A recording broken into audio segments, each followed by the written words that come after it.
નમસ્કાર. તમે જોઈ રહ્યા છો નીલકંઠ વિદ્યાલયની યુટ્યુબ ચેનલ. ધોરણ 10 તેમજ ધોરણ 12 સાયન્સ અને કોમર્સના વિદ્યાર્થીઓ નીલકંઠ વિદ્યાલયના તજજ્ઞ શિક્ષકોના અનુભવનો લાભ મેળવી શકે તે માટે આ ચેનલ પર વિડીયો અપલોડ કરવામાં આવી રહ્યા છે. સર્વે વિદ્યાર્થી અને વાલી મિત્રોએ આ યુટ્યુબ ચેનલ સબસ્ક્રાઇબ કરવી અને તેમાં રેગ્યુલર અપડેટ્સ મેળવવા માટે નોટિફિકેશન બેલ આઇકોન પર ક્લિક કરવો.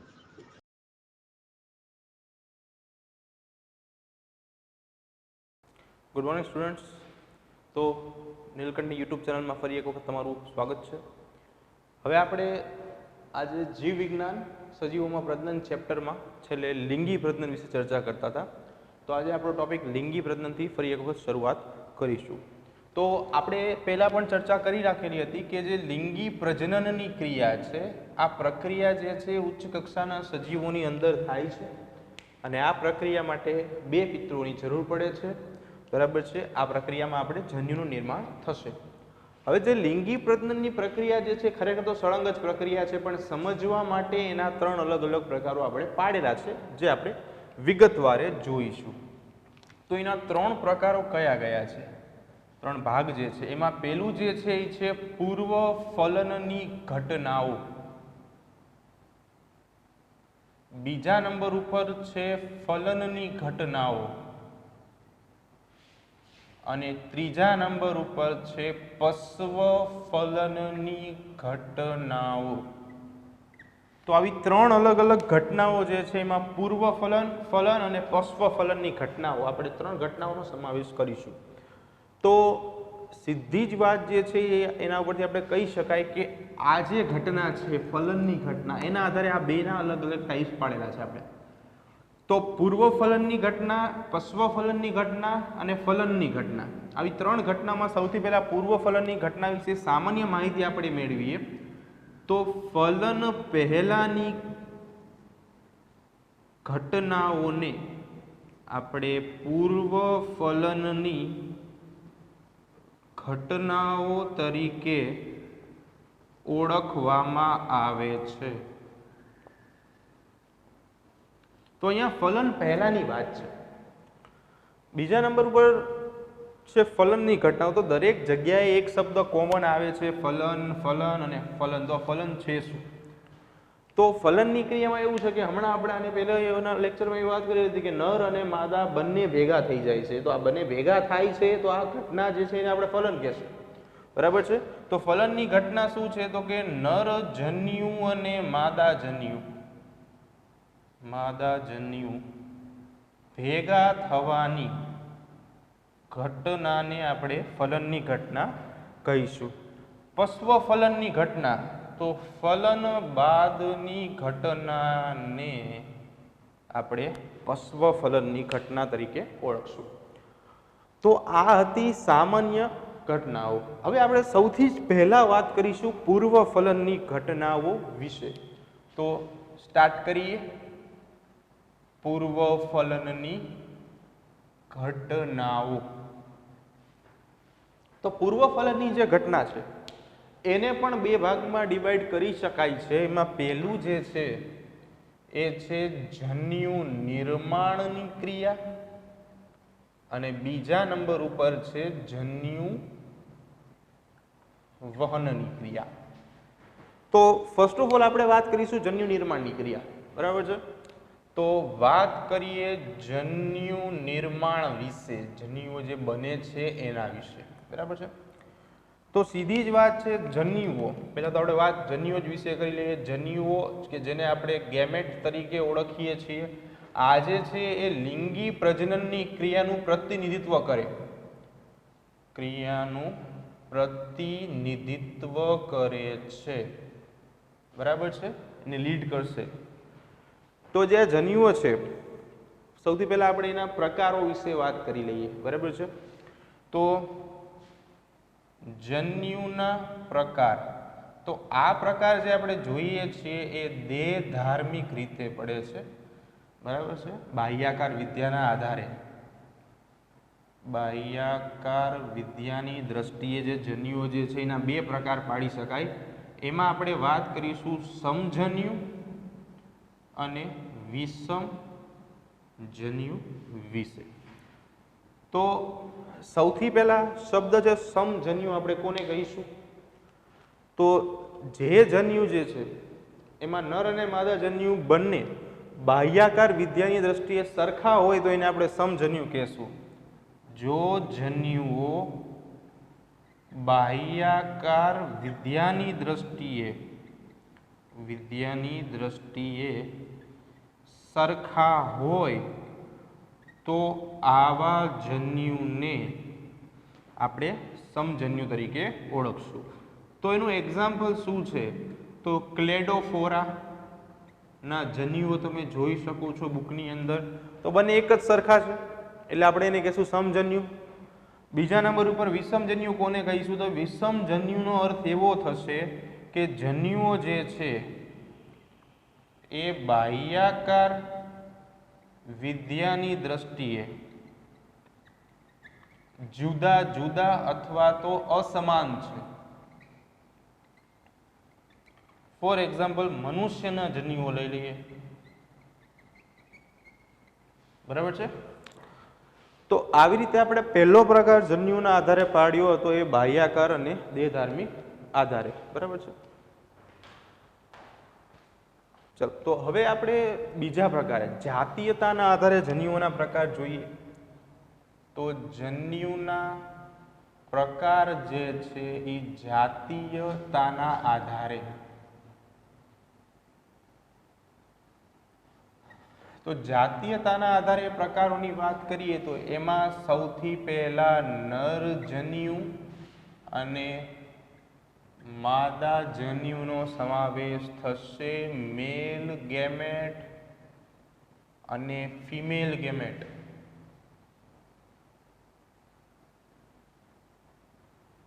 બરાબર છે? તો નર જન્યુ જે છે જે ખાસ કરીને શુક્રકોષો તરીકે ઓળખાય છે, જે નરમાંથી સર્જાતા હોય છે, નર જનન કોષ, બરાબર છે, જે જન્યુનું સર્જન કરતા હોય છે. અને આ જે છે એ અંડકોષ અથવા તો અંડક તરીકે ઓળખાય અને માદામાંથી સર્જાતા હોય છે. તો આ હતી જાતીયતાના આધારે વાત. બીજી એક ખાસ અગત્યની વાત કે જન્યુઓ જે છે, જન્યુઓ ગેમેટ્સ, બરાબર છે, આ જન્યુઓ જે છે એ એકકીય હોય છે. ખાસ ધ્યાન રાખજો, એકકીય, જેને આપણે સિંગલ એન થી દર્શાવીએ છીએ, બરાબર છે, કે જેને આપણે કહીએ છીએ હેપ્લોઇડ સ્ટેજ, એકકીય અવસ્થા ધરાવે છે. હવે પ્રશ્ન એવો થાય કે આ જન્યુનું નિર્માણ જે કોષોમાંથી થાય છે, જેને આપણે જનન કોષો કહીએ છીએ, એ એકકીય કે દ્વિકીય બંને હોઈ શકે છે. તો હવે કોષો જે છે એટલે કે જન્યુનું નિર્માણ કરતા કોષો, આ જન્યુનું નિર્માણ કરતા કોષો કાં તો એકકીય હોય એટલે કે સિંગલ એન, કાં તો દ્વિકીય હોય એટલે કે 2n. એકકીય હોય તો એને હેપ્લોઇડ આપણે કહીએ છીએ અને દ્વિકીય હોય તો એને આપણે ડિપ્લોઇડ કહીએ છીએ, બરાબર છે?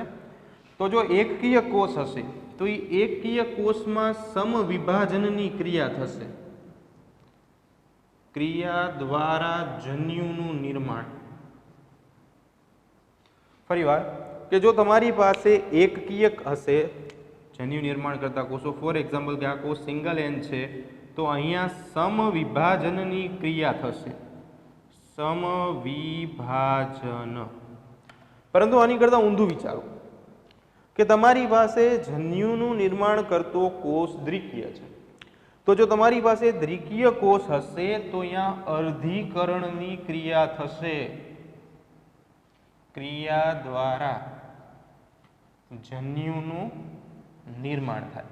હવે આપણે જાણીએ છીએ કે અર્ધીકરણ જે છે એ 2 સ્ટેપની પ્રોસેસ છે, બરાબર છે? આના પહેલા આપણે બીજા ચેપ્ટરમાં પણ અભ્યાસ કરી નાખ્યો છે. અર્ધીકરણ જે છે એના 2 સ્ટેજ છે. એમાં પહેલું છે અર્ધીકરણ 1 કે જેને આપણે અર્ધસૂત્રણ અથવા તો અર્ધસૂત્રી ભાજન તરીકે ઓળખીએ છીએ. બીજા નંબર ઉપર જે છે એને આપણે નામ આપીશું અર્ધીકરણ 2 કે જેને આપણે સમસૂત્રણ અથવા તો સમસૂત્રી ભાજન તરીકે ઓળખીએ છીએ.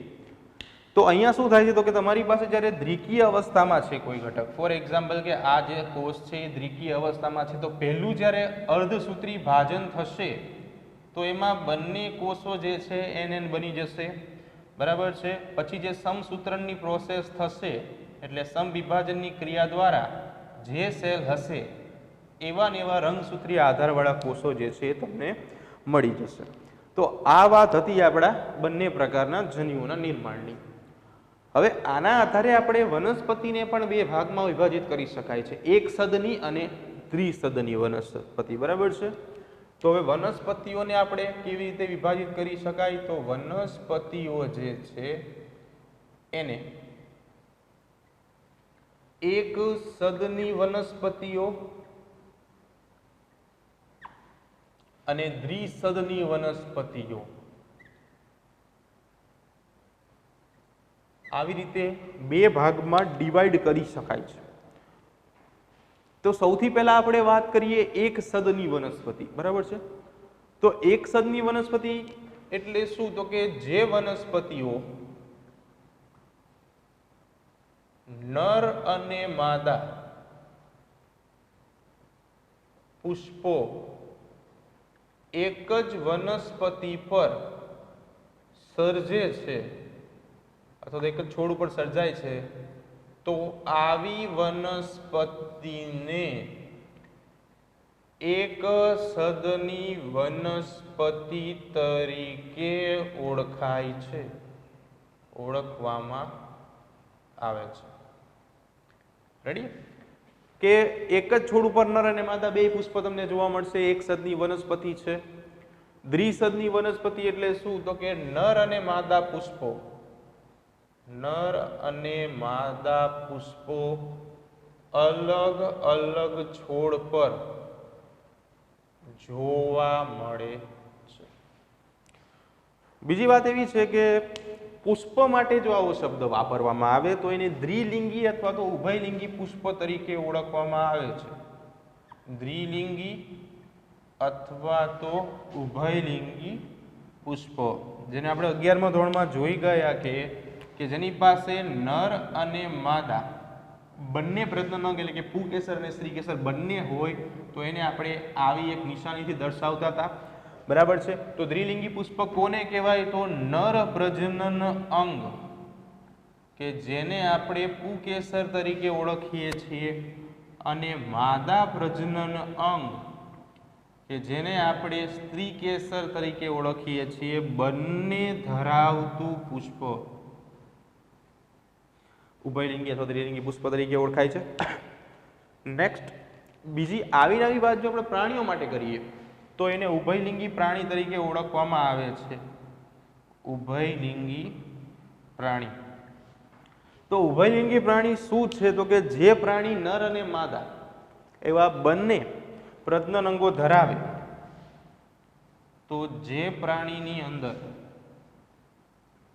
નર અને માદા બંને પ્રજનન અંગો જોવા મળતા હોય તો એને આપણે ઉભયલિંગી પ્રાણી તરીકે ઓળખશું. ઉદાહરણ તરીકે અળસિયાનો અભ્યાસ આપણે ઓલરેડી કરી ગયા છીએ 11મા ધોરણની અંદર. આના સિવાયમાં ગોકળ ગાય, સ્નેલ જેને આપણે કહીએ છીએ, આ જે છે ઉભયલિંગી પ્રાણીઓ છે.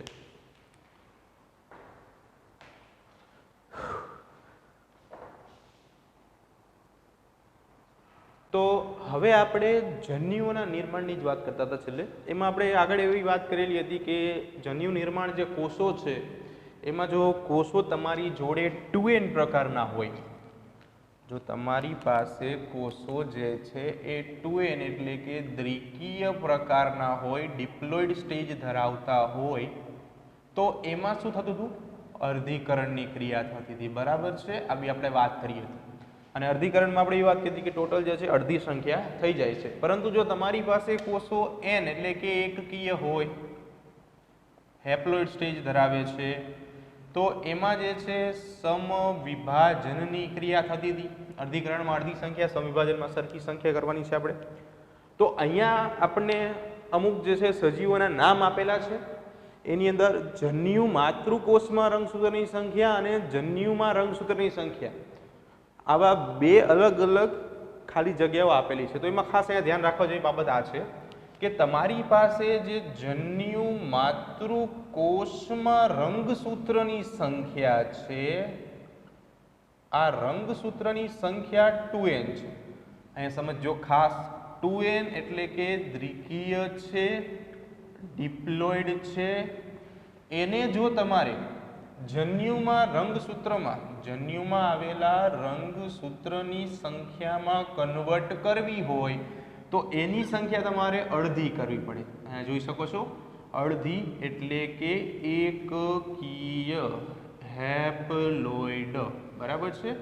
એટલે ટોટલ તમારે અહીંયા જે સંખ્યા છે 2n, એને તમારે શું કરવાની છે? અડધી કરવાની છે. આનાથી ઓપોઝિટ હોય, ઊંધું હોય તો પણ તમને ખબર પડી શકે કે તમારી પાસે જો n આપેલો હોય, એટલે કે જન્યુમાં રંગસૂત્રની સંખ્યા આપેલી હોય અને તમારે માતૃકોષમાં કરવી હોય તો ઊંધું કરવું પડે. જે n હોય એને 2n માં કરવા પડે.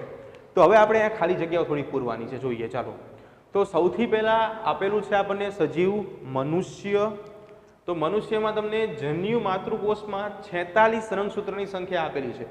જે પ્રમાણે આપણે આગળ વાત કરી કે જન્યુ માતૃકોષમાંથી તમારે જન્યુની સંખ્યા કન્વર્ટ કરવી હોય તો સંખ્યાને અડધી કરવી પડશે.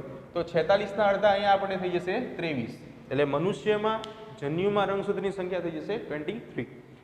ઘરમાખીમાં પણ તમને જન્યુ માતૃકોષમાં 12 સંખ્યા આપેલી છે, એને આપણે જન્યુમાં કન્વર્ટ કરવું હોય તો અડધા કરીશું, એટલે કે 6.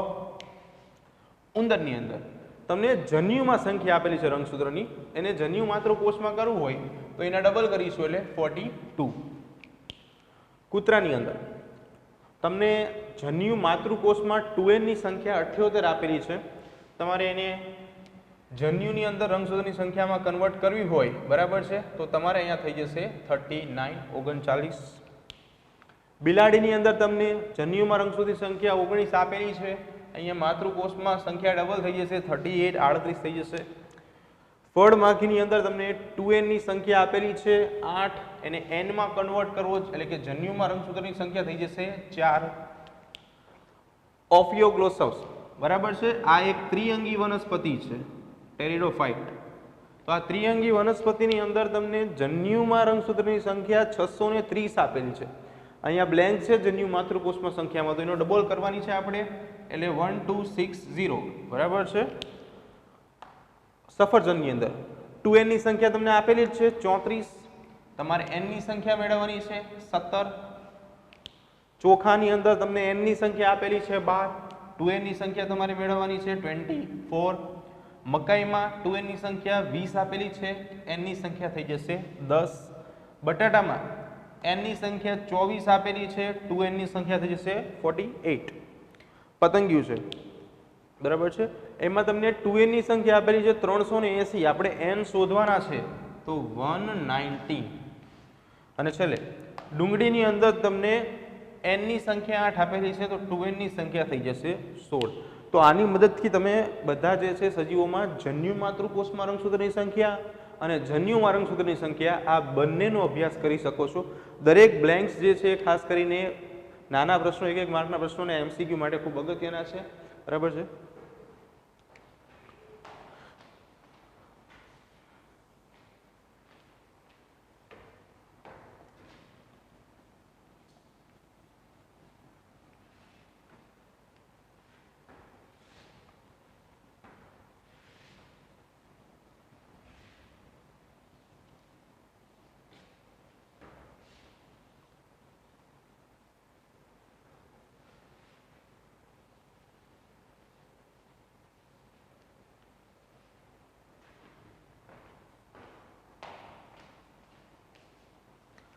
ચલો, હવે આપણે પૂર્વ ફલનની ઘટનાઓ જે છે એનો અભ્યાસ કરતા હતા, એમાં જન્યુ નિર્માણની ક્રિયા પૂર્ણ કરી. બીજી પ્રક્રિયા જે છે એ છે જન્યુ વહનની ક્રિયા. તો જન્યુ વહનની ક્રિયા શું છે એની આપણે વાત કરીએ. તો જન્યુ વહનની ક્રિયા દ્વારા જન્યુઓનું એક સ્થાનેથી બીજા સ્થાને વહન થાય છે. તો જન્યુવહનની ક્રિયામાં જન્યુઓનું એક સ્થાનેથી બીજા સ્થાને વહન થશે. બરાબર છે. હવે એક સ્થાનેથી બીજા સ્થાને વહન આપણે કરાવવું હોય તો એના માટે સૌથી પહેલા આપણે જન્યુઓ વિશે માહિતી લઈએ થોડી. તો ચલિતતાના આધારે જન્યુઓના પ્રકારની વાત કરી. ચલિતતાના આધારે જન્યુઓના પ્રકારો. તો ચલિતતાના આધારે જન્યુઓના બે પ્રકાર પડે છે. એમાં પહેલું જે છે એ છે ચલિત જન્યુઓ અને બીજા અચલિત જન્યુઓ. તો ચલિત જન્યુઓ જે છે એ એક સ્થાનેથી બીજા સ્થાને જઈ શકે છે. આની જો વાત કરીએ તો આ એક સ્થાનેથી બીજા સ્થાને જઈ શકે છે. જ્યારે અચલિત જન્યુઓ જે છે એ એક સ્થાનેથી બીજા સ્થાને જઈ શકતા નથી. બરાબર છે. ફરી એકવાર, ચલિત નામ જ એવું છે, એક સ્થાનેથી બીજા સ્થાને જઈ શકે છે. અચલિત એક સ્થાનેથી બીજા સ્થાને જઈ શકતા નથી. હવે શું થાય છે કે આજે ચલિત જન્યુઓની આપણે જે વાત કરીએ છીએ એની અંદર મોટા ભાગે નર જન્યુઓનો સમાવેશ થાય છે જે ચલિત છે. અને આની અંદર જો આપણે વાત કરીએ તો માદા જન્યુનો સમાવેશ થાય. બરાબર. તો આ બંને જન્યુની અંદર જે નર જન્યુ જે છે એ સક્રિય હોય છે. એમની સંખ્યા જે છે એ ખૂબ વધારે હોય છે. બરાબર છે. જ્યારે માદા જન્યુ જે છે એ થોડા એવા ઢીલા અને સંખ્યા નર જન્યુ કરતા ખૂબ જ ઓછી, એટલે ઘણી વખત એક જ હોય છે. બરાબર છે. આવા કેટલાક પોઈન્ટ્સ જે છે જોવાના છે આપણે. હવે વાત આપણે જે ચલિત અને અચલિતની વાત કરી નાખેલી છે. બીજું કે અહીંયા એક પ્રશ્ન એવો થાય કે તમે જો અહીંયા ખાસ ધ્યાન આપેલું હોય તો અહીંયા સંખ્યા ખૂબ જ વધારે આપણે એવું કીધું. બરાબર છે. અને અહીંયા આપણે સંખ્યા નરજન્યુ કરતાં ખૂબ ઓછી. તો કારણ શું છે આનું? અહીંયા એવું આપણે કારણ પણ લખી શકાય આપણે. બરાબર છે. વૈજ્ઞાનિક કારણ આપો, આવો પ્રશ્ન પણ પૂછાતો હોય કે કારણ આપો કે નરજન્યુની સંખ્યા માદા જન્યુ કરતા ઘણી બધી વધારે હોય છે. બરાબર છે. તો અહીંયા આપણો પ્રશ્ન એવો બની ગયો છે કે કારણ આપો નરજન્યુની સંખ્યા માદા જન્યુ કરતા ઘણી બધી વધારે હોય છે. તેનું કારણ શું છે? તો કે જે નરજન્યુ છે જેને આપણે શુક્રકોષો તરીકે ઓળખીએ છીએ, માદા જે છે એને અંડકોષો તરીકે ઓળખીએ છીએ. માદા જે છે એ આવી રીતે કદ જેનું મોટું હોય, અહીંયા આપણે એક અંડકોષ દર્શાવવા પ્રયાસ કરેલો છે. અને શુક્રકોષ જે છે એ શુક્રકોષ જે છે જનરલી આવું હોય છે શેપ. બરાબર છે. આવું. તો મુખ્ય કારણ એની અંદર એવું છે કે જ્યારે ફલનની ક્રિયા થતી હોય છે એની પહેલાની ક્રિયાની આપણે વાત કરી છે કે જન્યુ વહનની ક્રિયા વખતે ઘણા બધા નરજન્યુઓ માદા સુધી પહોંચવા માટે અસમર્થ હોય છે. બરાબર છે. આથી વહન દરમિયાન ઘણા જન્યુઓ નાશ પણ પામે છે. આથી આ જે ખામી સર્જાય છે એની પૂર્તિ કરવા માટે નરજન્યુની સંખ્યા જે છે એ માદા કરતાં ઘણી બધી માત્રામાં વધારે હોય છે. બરાબર છે. બીજું કે આના સિવાય જન્યુઓનું વહન જે છે એમાં જો વાત કરીએ લીલ અને દ્વિઅંગી વનસ્પતિઓ, તો આમાં જે જન્યુનું વહન જે છે, જન્યુનું વહન એ પાણી દ્વારા થાય છે. એટલે કે પાણી જે છે એ વહનનું માધ્યમ બને છે. બરાબર છે. પાણી શું બનશે? અહીંયા વહનનું માધ્યમ બને છે. બીજું કે વનસ્પતિમાં જન્યુ વહનની ક્રિયા જે આપણે નેક્સ્ટ આખો જે લાસ્ટ ચેપ્ટર ભણ્યા હતા એની અંદર જ ભણી ગયા છીએ કે જેને આપણે પરાગનયન તરીકે ઓળખીએ છીએ, બરાબર છે? ટોપિક યાદ હશે તમને કે પરાગનયન શું છે? તો કે વનસ્પતિના પુષ્પની પુકેસરની વનસ્પતિના પુષ્પના પુકેસરની પરાગરજ પુષ્પના સ્ત્રીકેસરના પરાગાસન પર પડવાની અથવા તો સ્થાપિત થવાની ક્રિયા જે છે એને આપણે શું કહીએ છીએ? પરાગનયન કહીએ છીએ. તો પરાગનયનની ક્રિયા માટે પણ કેટલાક પરાગવાહકો જવાબદાર છે. તો કયા કયા પરાગવાહકો જવાબદાર છે? તો વાત સૌથી પહેલા આપણે કરીએ પરાગવાહકોની.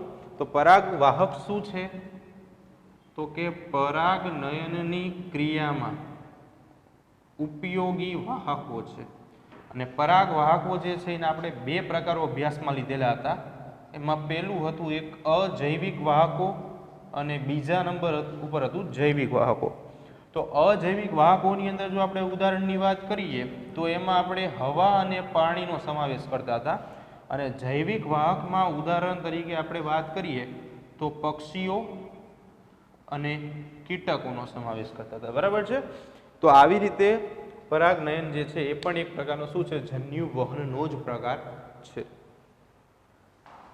તો હવે આપણે ચર્ચા કરવાની છે આપણી નેક્સ્ટ પોઈન્ટની કે જેનું નામ છે ફલન, બરાબર છે? તો ફલન શું છે?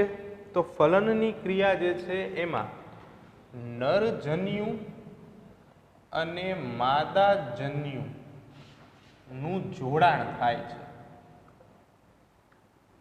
ખાસ શબ્દ સમજો, નરજન્યુ અને માદાજન્યુ બંનેનું જોડાણ અહીંયા થશે ફલનની ક્રિયા દ્વારા, બરાબર છે?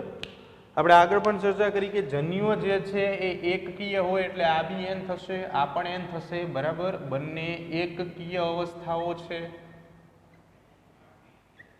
એટલે ફલનની ક્રિયા કઈ રીતે થશે એ જોઈએ આપણે કે અહીંયા આપણી પાસે નરજન્યુ છે, અહીંયા આપણી જોડે માદાજન્યુ છે.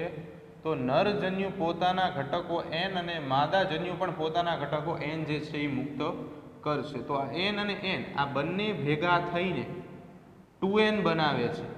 2n જે છે એ એક દ્વિકીય અવસ્થા છે કે જેને આપણે ડિપ્લોઇડ સ્ટેજ તરીકે ઓળખીએ છીએ. તો અહીંયા જે 2n બને છે, બરાબર છે? ફોર એક્ઝામ્પલ કે ધારી લઈએ કે અહીંયા આપણી પાસે શુક્રકોષો જે છે, બરાબર? અને અહીંયા આપણી જોડે અંડકોષ છે. તો ફલનની ક્રિયા થાય તો એને પરિણામે જે છે ને અહીંયા ફલિતાંડ સર્જાય આવી રીતે, બરાબર છે? તો આ જે બને છે એ છે ફલિતાંડ અથવા તો એને યુગ્મનજ તરીકે ઓળખવામાં આવે છે. અંગ્રેજીમાં એના માટે આપણે ઝાયગોટ શબ્દ વાપરીએ છીએ કે જે એક દ્વિકીય અવસ્થા છે, ડિપ્લોઇડ સ્ટેજ છે, 2n સ્ટેજ, બરાબર છે? તો આવી જે પ્રક્રિયા થાય છે એને આપણે ફલન તરીકે ઓળખીએ છીએ. અને ફલનની પ્રક્રિયાનું પરિણામ જે છે તે છે ફલિતાંડ અથવા તો યુગ્મનજ, ઝાયગોટ. હવે ઘણા એવા પણ સજીવો છે કે જેની અંદર ફલનની ક્રિયા થયા વગર નવી સંતતિનું સર્જન થઈ શકે છે. તો આ જે છે એક વિશિષ્ટ પ્રક્રિયા છે કે જેને આપણે અસંયોગી જનન તરીકે ઓળખીએ છીએ, બરાબર છે? ખૂબ જ અગત્યની પ્રક્રિયા છે જે આપણે જોઈએ છીએ. અસંયોગી જનન એટલે શું? તો કે ખાસ કરીને અંડકોષના ફલન વગર સંતતિના સર્જનની પ્રક્રિયાને અસંયોગી જનન તરીકે ઓળખવામાં આવે છે. અહીંયા શું થાય છે? તો કે જે અંડકોષ છે એનું ફલન નથી થતું છતાં પણ સંતતિનું નિર્માણ થઈ જાય છે. આ પ્રક્રિયા આપણે અસંયોગી જનન તરીકે ઓળખીએ છીએ. તો કયા કયા સજીવોમાં જે છે આ પ્રક્રિયા જોવા મળે છે? તો ખાસ કરીને રોટીફર્સ, પછી કેટલીક ગરોળીઓ અને મધમાખીઓ જે છે એની અંદર તમને અસંયોગી જનનની ક્રિયા જે છે તે જોવા મળે છે. તો જે પ્રકારે અસંયોગી જનન જોયું છે એની પહેલા આપણે ફલન જોયું હતું. તો ફલન જે છે એ જે જગ્યાએ થઈ શકે છે એના આધારે આપણે ફલનના કેટલાક પ્રકારો જોઈએ. તો એમાં બે મુખ્ય પ્રકાર જોવાના છે. એમાં પહેલું જે છે એ છે બાહ્ય ફલન અને બીજા નંબર ઉપર છે અંતઃફલન. તો બાહ્ય ફલન જે છે આ ખાસ કરીને બાહ્ય એટલે કે બહારના માધ્યમમાં થાય છે. માધ્યમમાં થતી ફલનની ક્રિયા જે છે એને બાહ્ય ફલન તરીકે ઓળખવામાં આવે છે. બરાબર છે. ખાસ કરીને દેડકાઓમાં જોવા મળે, મત્સ્યોમાં જોવા મળશે. બીજા નંબર ઉપર અંતઃફલન.